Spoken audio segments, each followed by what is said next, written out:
بسم اللہ الرحمن الرحیم۔ آج کل ایک مسئلہ بہت زیادہ پوچھا جاتا ہے کہ رشتہ داروں میں زکوٰۃ دے سکتے ہیں یا نہیں دے سکتے، یا اگر دے سکتے ہیں تو کن رشتہ داروں کو زکوٰۃ دینا جائز ہے اور کن کو دینا ناجائز ہے۔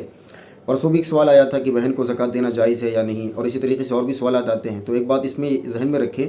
کہ کن کو دینا جائز ہے، کن کو دینا ناجائز ہے۔ ذہن میں یہ بات رہے کہ آپ کے اصولی اور فروعی رشتے جو ہیں، مثلاً وضاحت کر دیتا ہوں میں اس کی، آپ کے والد ہوں، ان کے والد ہوں، ان کے والد، یعنی آپ کے باپ، دادا، پڑدادا، لکڑ دادا، اوپر تک جتنے بھی ہوں، اور اسی طریقے سے آپ کی والدہ، آپ کی نانی، آپ کی پڑ نانی، اوپر تک جتنے بھی ہوں، آپ کے نانا، پڑ نانا، اوپر تک جتنے بھی ہوں، اور اسی طریقے سے آپ کا بیٹا، پوتا اور پڑ پوتا، لکڑ پوتا نیچے تک جتنا بھی ہوں، آپ کی بیٹی،